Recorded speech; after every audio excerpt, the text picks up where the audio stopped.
For 5 years, I sacrificed everything to fund my brother's dreams, believing in his potential.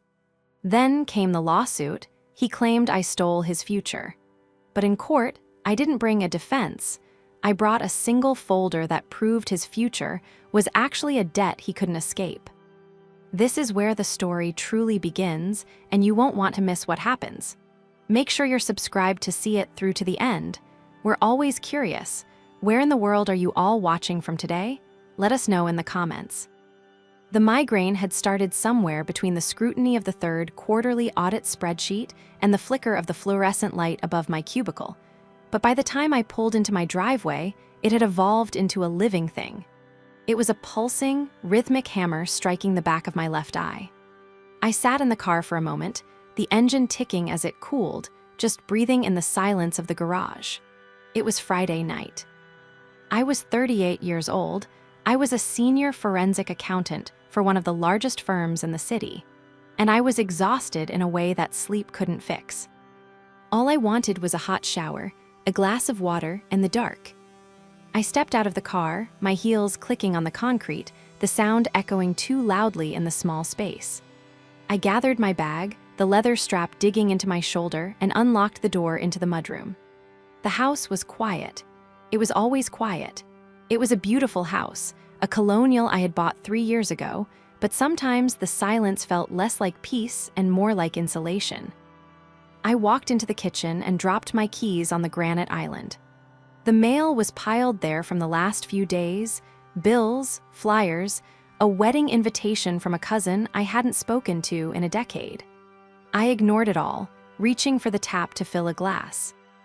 Knock, knock, knock. The sound was sharp, authoritative. It wasn't the tentative rap of a neighbor returning a wayward package, nor the rhythmic pounding of a delivery driver. It was 3 distinct, hard strikes against the front door. I froze, the glass halfway to my mouth. It was 8:15 p.m. I wasn't expecting anyone.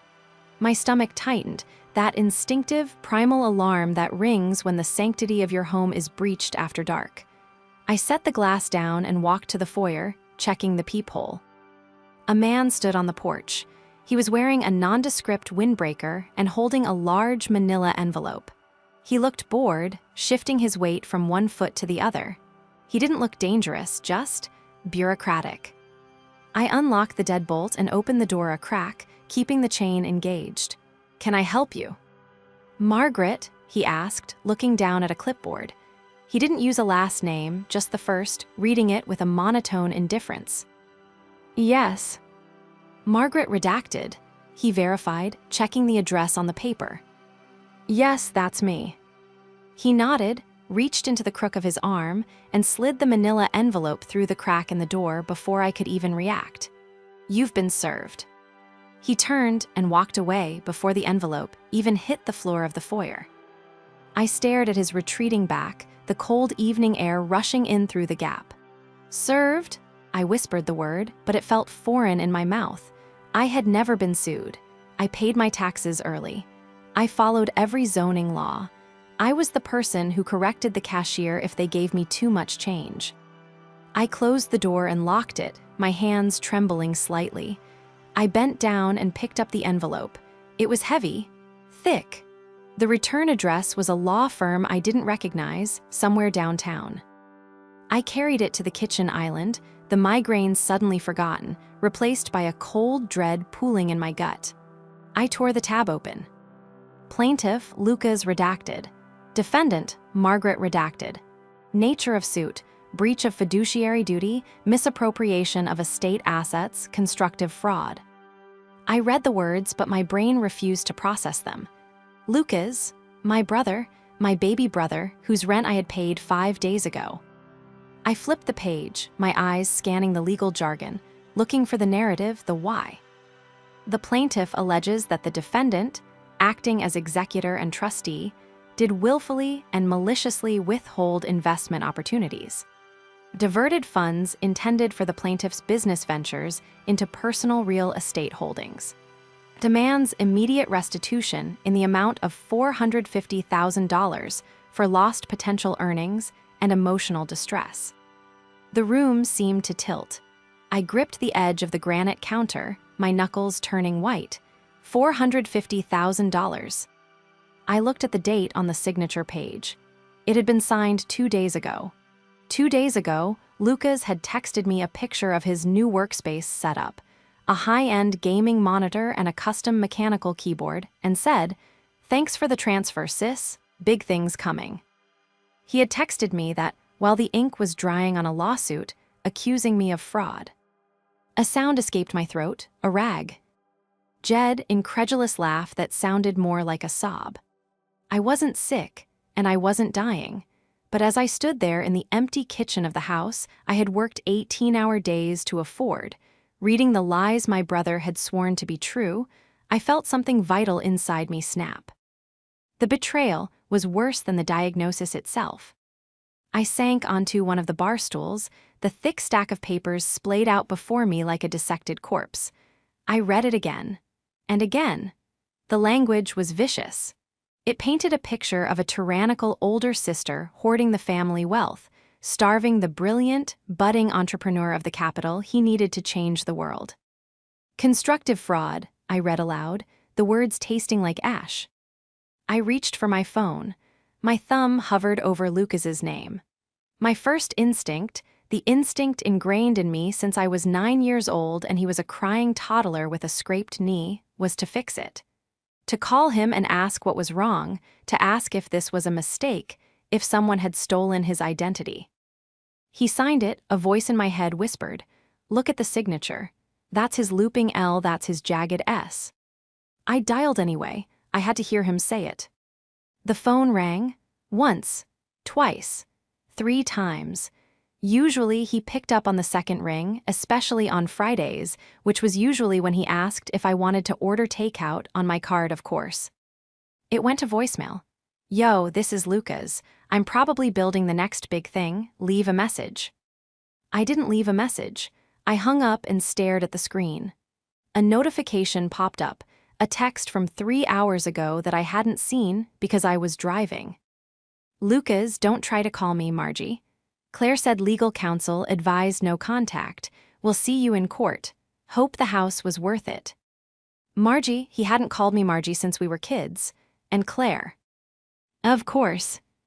I stood up and paced the length of the kitchen, the adrenaline finally overriding the shock. I walked to the living room window and looked out at the dark street. They thought I was the villain. They thought I was the one hoarding gold. I thought about the last 5 years. I thought about the vacations I didn't take. I thought about the car I drove for 3 years past its prime because Lucas needed a new laptop for his graphic design phase, then a high-end camera for his photography phase, then a server rack for his crypto phase. I walked back to the kitchen and looked at the lawsuit again. Paragraph 14 claimed that our parents' estate, which I administered, was valued at over $1 million and that I had hidden half of it. I laughed again, harsh and dry. $1 million? Mom and Dad were school teachers. They had a modest life insurance policy and a house that was mortgaged to the hilt when they died in that crash. After the funeral costs, the debts, and the repairs needed to sell their house, the estate was barely enough to keep us afloat for 2 years. But Lucas didn't know that. Or rather, he refused to know that.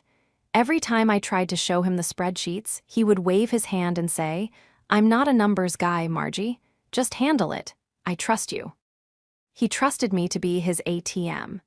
And now that the ATM had finally signaled insufficient funds last month when I told him I couldn't fund his trip to Bali, he decided to break the machine open.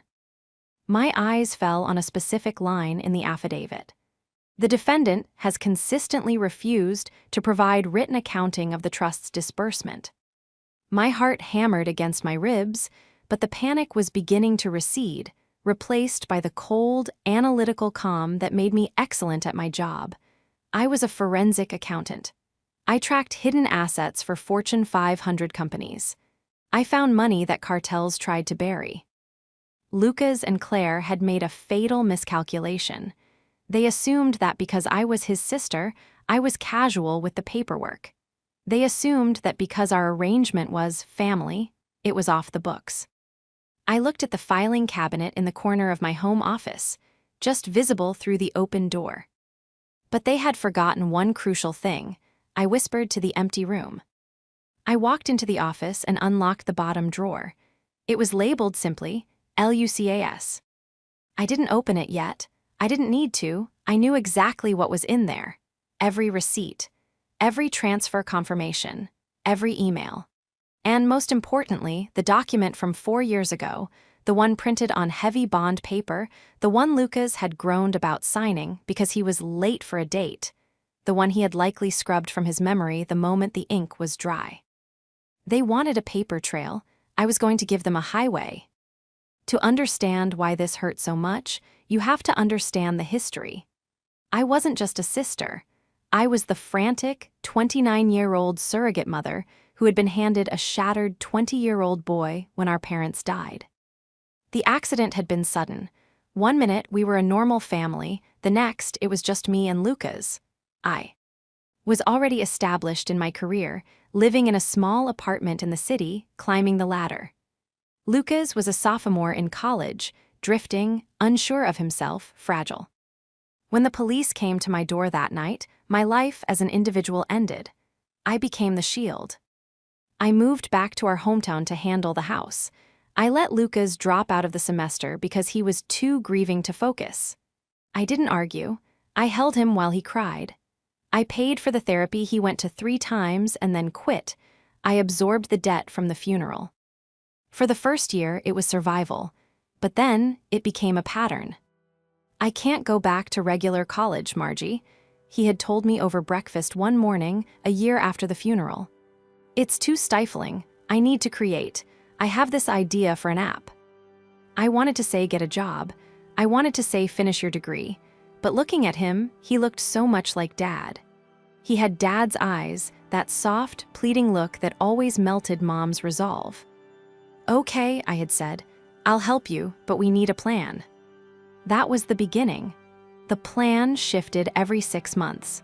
First, it was the app.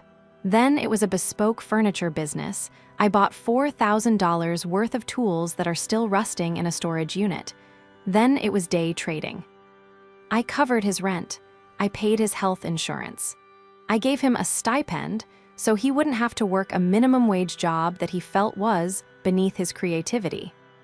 I did it because I was terrified of losing him too. I did it because I thought I was buying him time to heal, not realizing I was buying him the rope to hang me with. Enter Ralph. Ralph had been Dad's poker buddy, a grisly, no-nonsense attorney who specialized in contract law but knew a little bit about everything. He had helped me with the probate. About 3 years ago, I was sitting in Ralph's office, signing some papers for the sale of Mom's car. Margaret, Ralph had said, peering over his reading glasses, how much are you giving the kid this month? Just enough for rent and utilities, I said defensively. He's close to a breakthrough on his streaming channel. Ralph had sighed, a long, rattling sound. You're a smart woman, Margaret. You find missing money for a living. How is it you can't see the hole in your own pocket? He's my brother, Ralph. He's a dependent, Ralph corrected. And dependents turn nasty when the bottle runs dry. You need to protect yourself. I had dismissed him then. I thought Ralph was cynical. I thought he didn't understand the bond of 2 siblings who had survived a tragedy. But then, 6 months ago, Lucas met Claire. Claire was polished. That was the first word that came to mind.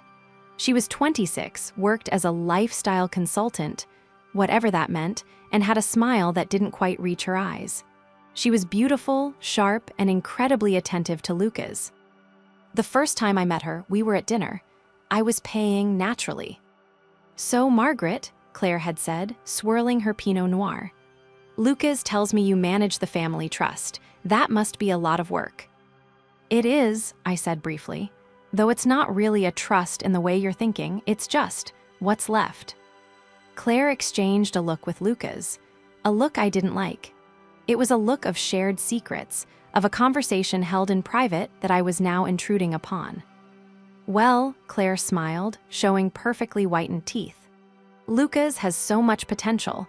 It's a shame he's been so limited by budget constraints. Imagine what he could do if he had his full share. His full share? I asked, putting down my fork. Claire, the money I give him comes out of my salary. The estate cash ran out 2 years ago. She laughed. It was a light, tinkling sound that felt like ice hitting glass. Oh, Margaret, you don't have to play poor with us. We know how much the house sold for. We know about the investments. Lucas told me everything. I looked at Lucas. He was staring at his plate, refusing to meet my eyes. Lucas, I asked, what did you tell her? I just said Mom and Dad left us well off, he mumbled. I didn't want to look like a mooch, okay? So you lied to her. I didn't lie, he snapped, finally looking up, his face flushed. I just inferred that there was more. And honestly, Margie, there should be. You're always buying nice things. You have this house. Where did that money come from if not the estate? I work, Lucas, I practically shouted. I work 60 hours a week. Claire placed a calming hand on Lucas's arm. Babe, don't get upset. She's just protective, we understand. She looked at me, her eyes cold and calculating. We just want what's fair, Margaret. Lucas wants to start a life. We're thinking of getting a place together, a nicer place, and we'll need the capital. That was the turning point, that dinner. I saw it in Claire's eyes. She didn't see a boyfriend, she saw a payout. And she had convinced Lucas that I was the villain standing between him and his rightful fortune. I cut him off the next week. I told him I couldn't support the lifestyle anymore. And now, here I was, staring at a lawsuit drafted by a lawyer Claire undoubtedly found, claiming I was a thief. I picked up my phone again. This time, I didn't dial Lucas. I dialed Ralph. He answered on the second ring. Margaret, it's Friday night, you okay? No, Ralph, I said, my voice steady now. You were right. The dependent turned nasty. What did he do? He sued me, constructive fraud. He wants nearly $500,000. There was a silence on the line. Then, I heard the distinct sound of a chair squeaking as Ralph sat up. Okay, Ralph said, his voice shifting into professional gear. Do you have the documentation? I looked at the locked drawer. Ralph, I have receipts for the gum he bought in 2019. Good, bring the folder to my office Monday morning. We're not just going to dismiss this, Margaret. We're going to teach him a lesson about forensic accounting. One more thing, Ralph, I said, a cold smile touching my lips for the first time that night. Yeah. He forgot about the loan agreement. Ralph chuckled, a dry, rasping sound. They always do, kid, they always do. Monday morning arrived with a sky the color of bruised slate. I stood in the lobby of Ralph's building, a monolithic structure of glass and steel that smelled faintly of lemon polish and intimidation. In my hand, I held the folder. It wasn't just a collection of papers anymore. It was a weapon, forged in the fires of my own meticulous nature and sharpened by betrayal. I took the elevator to the 14th floor. Ralph's office was a time capsule, a stark contrast to the modern exterior. It was lined with mahogany bookshelves that sagged under the weight of legal texts that hadn't been opened since the 90s. The air smelled of stale coffee and old dust, a scent I found oddly comforting. Ralph was sitting behind his desk, looking like a crumbling mountain. He didn't stand when I entered. He just gestured to the leather chair opposite him. You look like hell, Margaret, he said, his voice a gravelly rumble.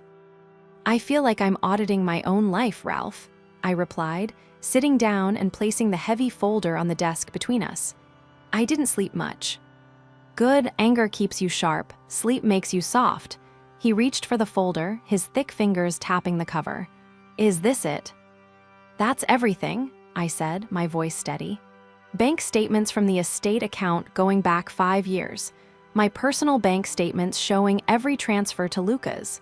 Copies of the emails where he requested funds for specific business expenses. And the document. Ralph opened the folder. He flipped past the spreadsheets, past the highlighted bank transfers, and went straight to the document I had clipped to the back. It was a single page, dated 4 years ago. The paper was slightly yellowed at the edges. He read it in silence. The only sound in the room was the hum of the HVAC system and the ticking of a grandfather clock in the corner. I watched his eyes scan the lines. Loan repayment and capital advance agreement, Ralph read aloud, a slow smile spreading across his face. He looked up at me over his glasses. He signed this. He did, I nodded. It was right after the first year. The estate money was getting low, and he wanted a lump sum of $30,000 for server infrastructure. I told him I couldn't just give it to him. I told him that from that point forward, any money I gave him was a loan to be repaid when his company became profitable or within 5 years, whichever came first. He laughed at me. He said, "Margie, you're so corporate." "Fine, whatever. Give me the pen so I can get back to work." "And the terms?" Ralph asked, looking back at the paper. 5% interest, compounded annually. And a clause that states if the funds are used for non-business related expenses, the entire principal becomes immediately due. Ralph chuckled, a dry, rasping sound that turned into a cough. He didn't read this, did he? "No," I said softly. "He never reads the terms and conditions." "Well," Ralph said, closing the folder with a satisfying thud. "This changes the landscape. They're suing you for withholding assets. We're going to countersue for breach of contract and debt recovery. But Margaret, to trigger the non-business clause, we need proof. Concrete proof that he didn't buy servers." I leaned forward, the forensic accountant in me taking the wheel. "That's the other part of my weekend. I didn't just find the contract, I followed the money." I pulled a second, thinner folder from my bag. I ran a trace on the transfers. Lucas isn't smart with money laundering, Ralph. He transferred the server money to his personal checking and then used his debit card. I can't see his bank statements directly, but I can see the transaction codes from the transfers I made to him labeled business capital and then cross-reference them with his social media posts from the same dates. I opened the second folder. August 12th, $4,500 transfer for graphic design software. August 14th, Instagram photo of Lucas and Claire at a VIP table in a club in Miami. Bottle service. Tagged location. Ralph nodded, his eyes narrowing. October 3rd, I continued. $6,000 for marketing campaign. October 5th, a photo of a new purebred French bulldog on Claire's feed. Caption, "New baby, thanks Uncle Lucas." "You have them," Ralph said, leaning back. "But we need more. We need to know who is driving this. Lucas is pliable. This smells like someone else's ambition." "Claire," I said, the name tasting bitter. "Find out who she is, Margaret. Find out why she needs the money so badly." I spent the next 3 days doing exactly that. I took personal leave from work. I turned my dining room table into a war room. I wasn't just a sister anymore. I was an investigator. I used public records, social media archives, and the specialized databases I had access to through my certification. What I found wasn't just debt, it was a pattern. Claire wasn't a lifestyle consultant. She was an unemployed marketing major with 3 failed LLCs in the last 4 years. I found a small claims court filing from a landlord 2 counties over, unpaid rent, damages. But the kicker was a civil suit from 18 months ago. A breach of contract suit involving a startup investment from an ex-boyfriend. It had been settled out of court, likely for pennies, but the pattern was identical. She found someone with access to cash, convinced them to invest in a vague future, and then bled them dry. Lucas wasn't a partner to her, he was a host, and she was the parasite. By Wednesday evening, I had built a timeline that overlapped Lucas's requests for money with Claire's debts. It was a perfect match. Every time she had a payment due, Lucas suddenly had a business emergency. I sat back in my chair, the glow of my laptop screen illuminating the darkroom. The sadness I expected to feel, the grief for my brother's innocence, wasn't there. It had been burned away by the cold, hard clarity of the math. Numbers didn't lie. People did. I called Ralph. "I have it. I know where the money went." "Good," Ralph said, Because they've scheduled a preliminary mediation for Friday. They want to see if we'll settle before it goes to trial. They're expecting you to panic and write a check. I'm not writing a check, Ralph, I said, staring at the photo of Lucas and me from 10 years ago that sat on my desk. I'm writing an invoice. The mediation was held in a conference room at the opposing counsel's office, a firm that advertised on billboards and late-night TV. The room was mostly glass, designed to feel open and airy, but to me, it felt like an interrogation box. I sat on one side of the long oval table, Ralph beside me. On the other side sat Lucas and Claire. Lucas looked terrible. He was wearing a suit that didn't quite fit, one I recognized from Dad's old closet, tailored poorly. He refused to look at me, keeping his eyes fixed on a notebook in front of him. Claire, however, looked ready for a gala. She wore a sharp white blazer, her hair perfectly blown out, her makeup flawless. She stared at me with a look of defiant entitlement, her hand resting protectively over Lucas's on the table. Their lawyer, a man named Mr. Henderson who smelled of expensive cologne and desperation, cleared his throat. We are here to discuss the misappropriation of the estate of David and Sarah Redacted, Henderson began, his voice oily. My clients are prepared to drop the fraud charges if Ms. Redacted agrees to an immediate disbursement of the remaining assets, calculated at $450,000 plus legal fees. Ralph didn't even look up from his notepad. He just doodled a small geometric shape. There are no remaining assets, Mr. Henderson. The estate was closed 3 years ago. The funds were exhausted on debts and the plaintiff's living expenses. We dispute that, Claire interrupted. Her voice was sharp, cutting through the professional veneer. We know there's money. Margaret has a new house. She has a new car. She takes trips. That's Lucas's money. I looked at her then. I have a job, Claire, a career, something Lucas might have if he hadn't spent the last 5 years ideating. Don't speak to my client directly, Henderson snapped. I'll speak to my brother, I said, my voice rising slightly. Lucas, look at me. Lucas flinched but didn't look up. Lucas, I said, softer this time, do you really believe I stole from you, after everything? You controlled everything. Lucas suddenly burst out, his head snapping up. His eyes were red-rimmed. You made me beg for every cent, Margie. Submit a request, Lucas. Where's the invoice, Lucas? It was humiliating.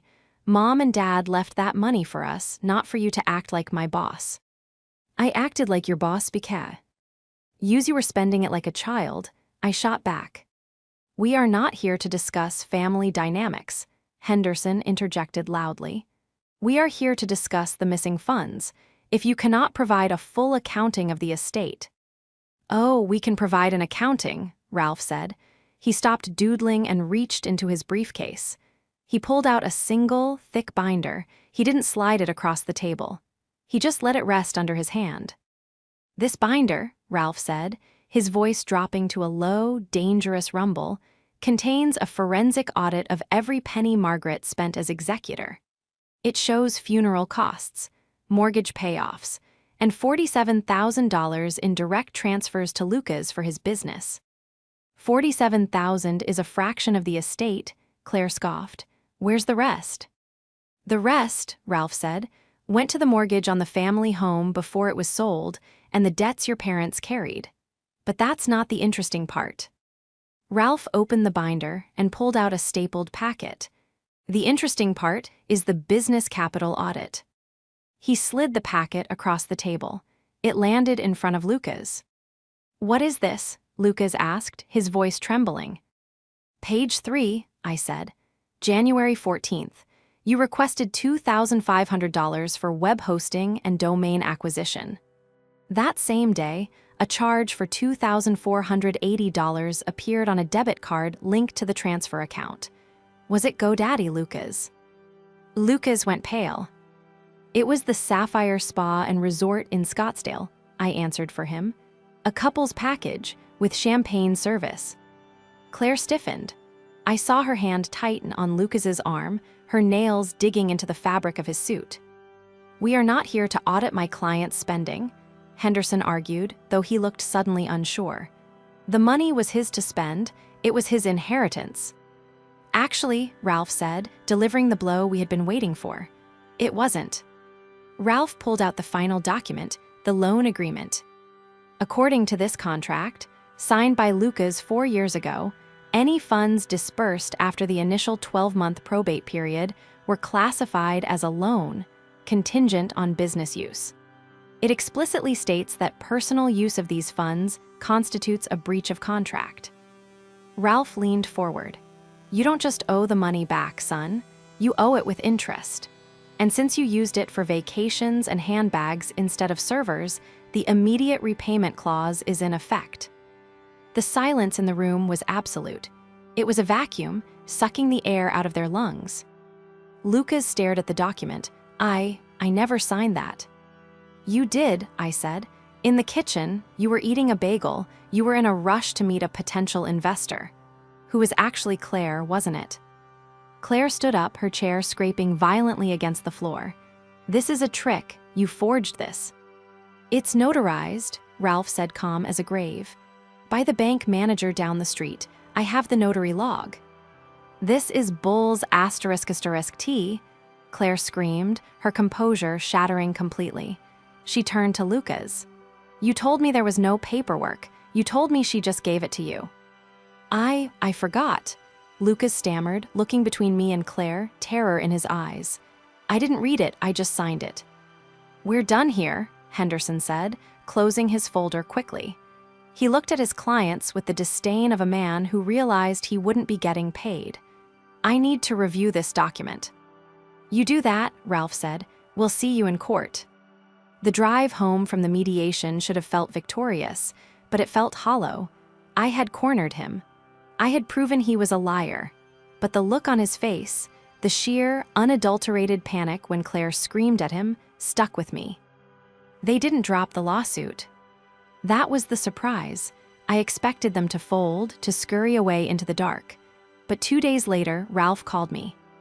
They're doubling down, Ralph said, sounding baffled.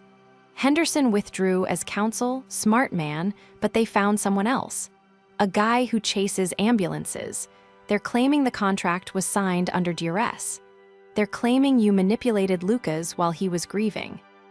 Grieving? I asked, pacing my living room. It was 4 years after the funeral. Desperation makes people creative, Margaret. And Claire, she's dangerous. She's not fighting for the money anymore. She's fighting for survival. If Lucas goes down, he takes her with him. The escalation began on Tuesday. I was at work in the middle of a presentation to a client when my boss knocked on the glass wall of the conference room. He looked pale. He beckoned me out. Margaret, he said, keeping his voice low. We received a call from a journalist. They claimed they're running a story about a senior partner here defrauding a family trust. My blood ran cold. It's a lie, David. It's my brother. He's unwell. We're in litigation. I believe you, David said, his eyes sympathetic but firm. But you know the firm's policy on reputational risk. You need Ed to fix this, fast, or we'll have to place you on administrative leave. I walked back to my desk, my hands shaking with a rage I hadn't felt before. This wasn't just a family squabble anymore. They were trying to destroy my livelihood. They were trying to burn my world down because I refused to let them live in it for free. I called Ralph, file the countersuit today. Already done, Ralph said. But Margaret, we need the nail in the coffin. We need to prove the duress claim is a fabrication. We need to prove that Lucas wasn't a grieving, manipulated boy, but a willing participant in the fraud. I went back to the data. I had to go deeper. I spent the next 2 nights listening to old voicemails I had saved. Hundreds of them. Lucas asking for money. Lucas bragging about his business. And then I found it. It wasn't a voicemail. It was a video.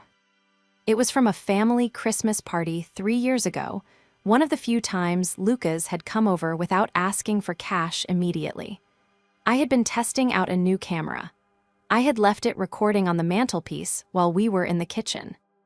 I pulled up the file on my hard drive. I scrubbed through the footage of us eating, opening gifts. And then, at the 45-minute mark, I left the room to get dessert.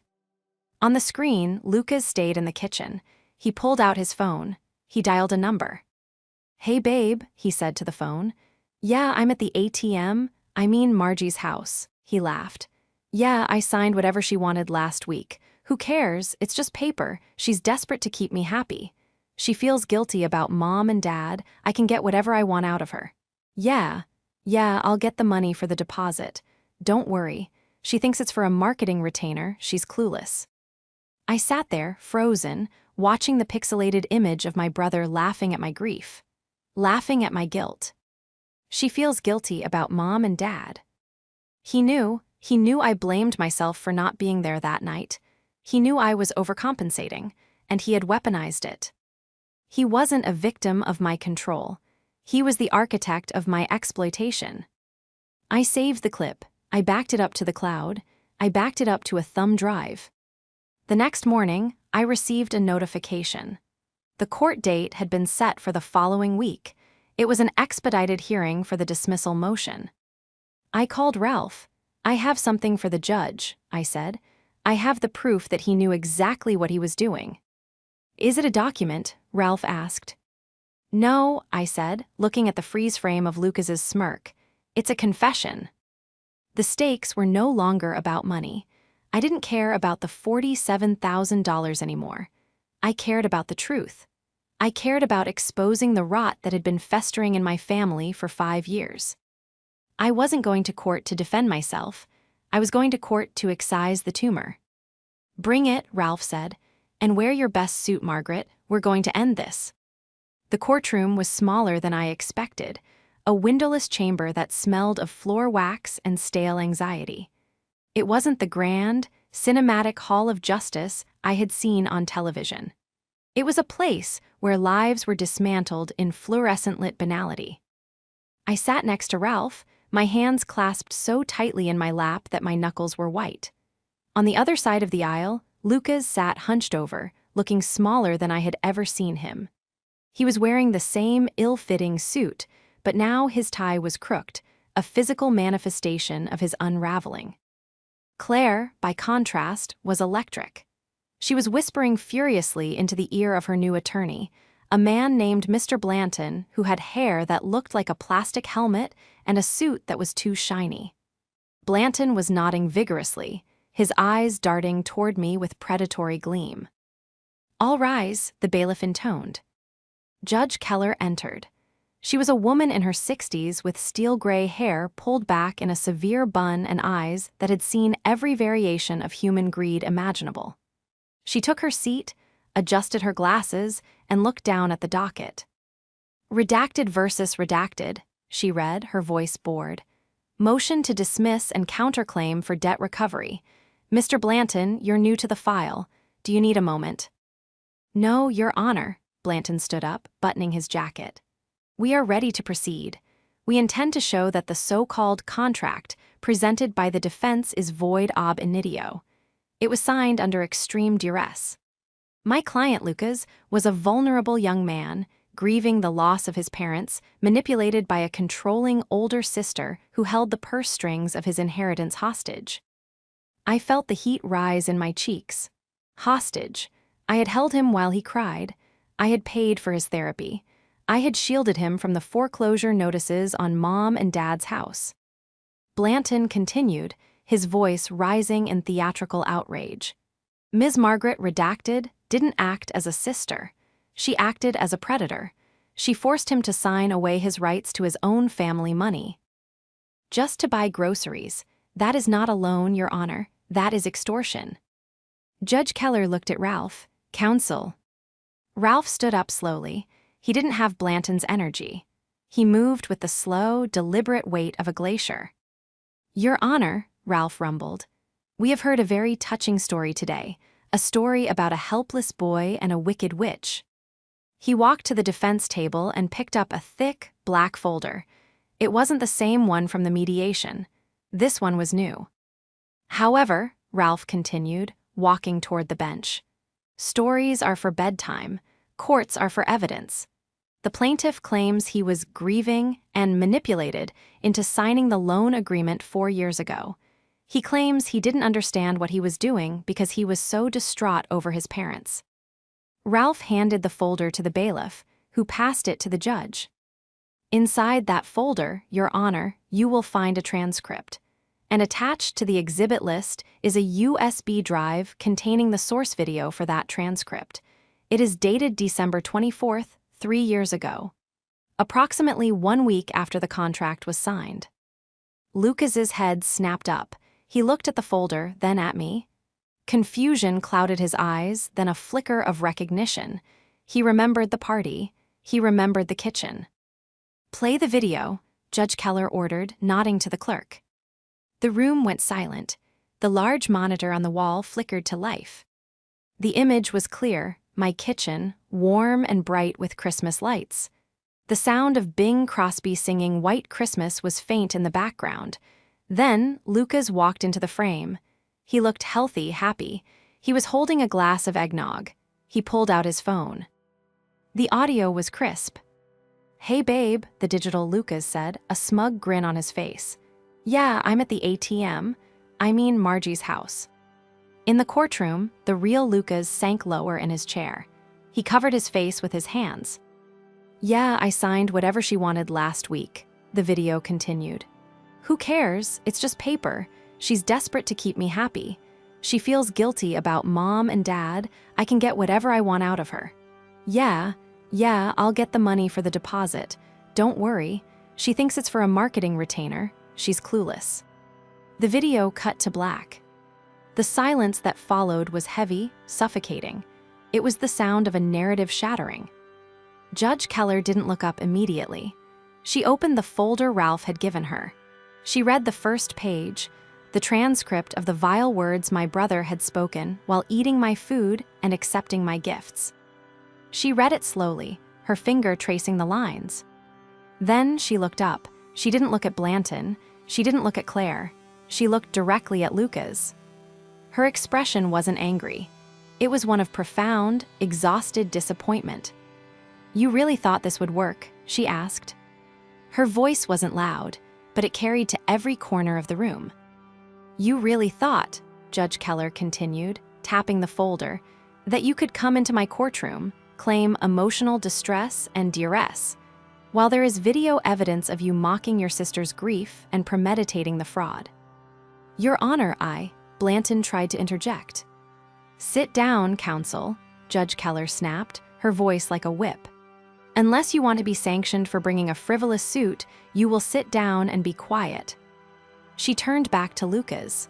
"Mr. Redacted, you are not a victim, you are a con artist, and not a very good one." Then the explosion happened, but it didn't come from the judge. "You idiot!" The scream tore through the room. Claire had jumped to her feet.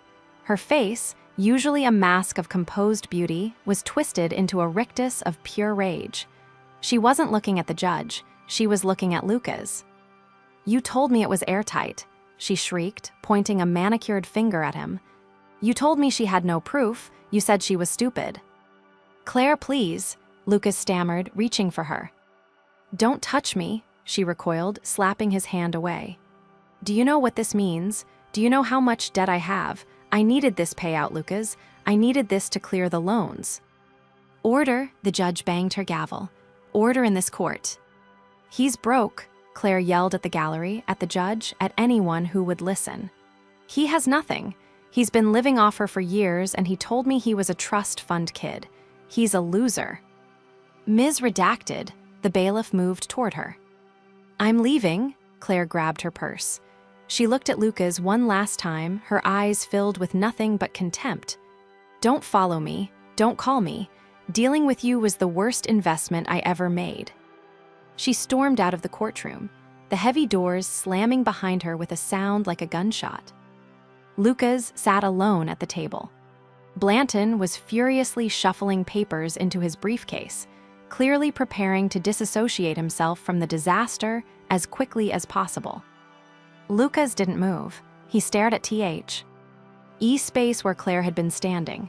The silence returned, but this time it wasn't tense. It was pitiful. Judge Keller cleared her throat. I have seen enough. The plaintiff's case is dismissed with prejudice. Furthermore, on the counterclaim, I am finding for the defendant. She looked at me, her eyes softening just a fraction. Judgment is entered against Lucas redacted in the amount of $47,450, plus statutory interest and legal fees.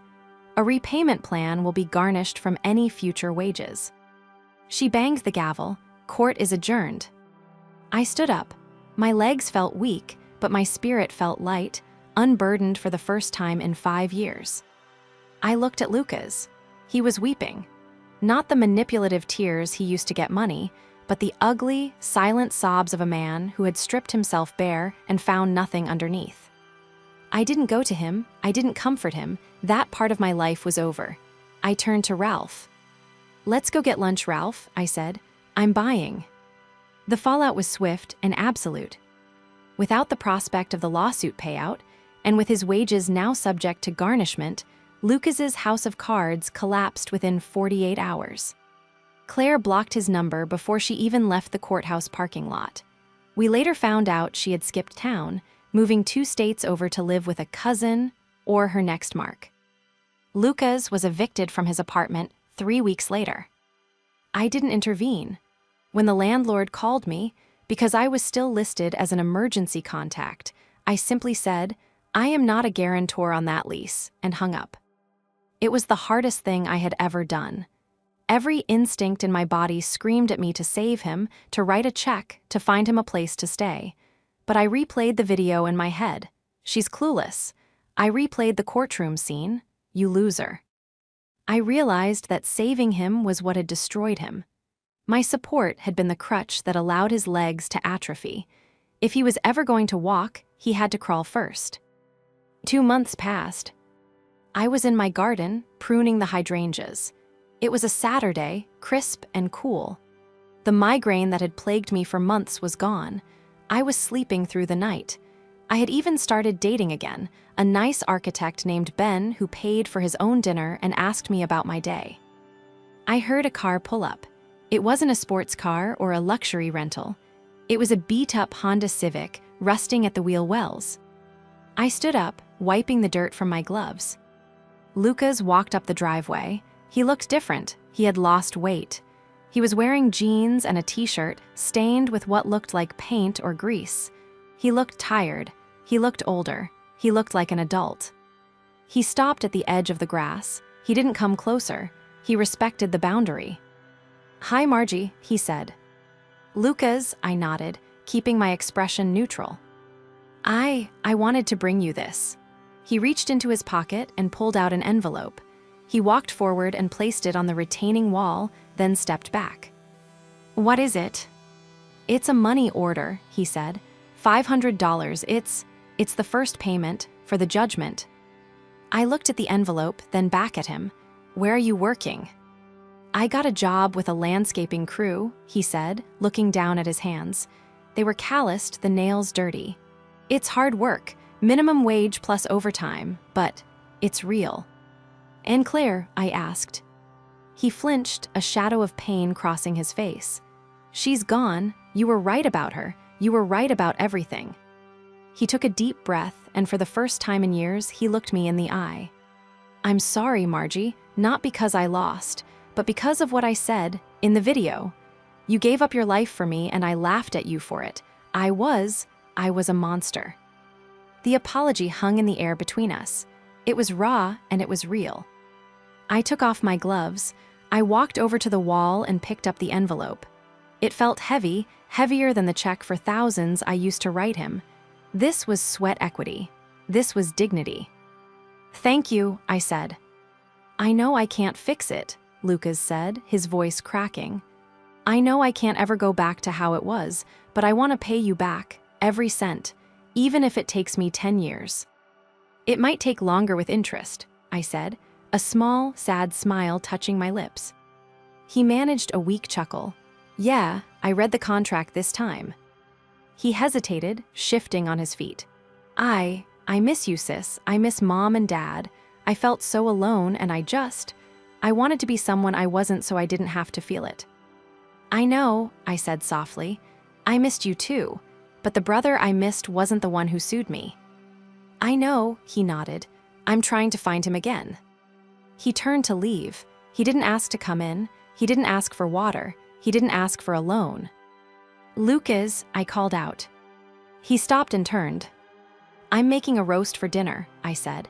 If you want to stay, just dinner, no business, no money talk. Hope, fragile and tentative, lit up his eyes. I'd like that, I'd really like that. We weren't fixed. We weren't the same. The scar of the betrayal would always be there, a thick ridge of tissue over the memory of what we used to be. But as I watched him walk back toward the house, wiping his boots carefully on the mat so he wouldn't track dirt into my foyer, I knew we were finally on solid ground. I had lost a dependent, but I might just be getting my brother back. And for the first time in my life, my bank account and my heart were balanced.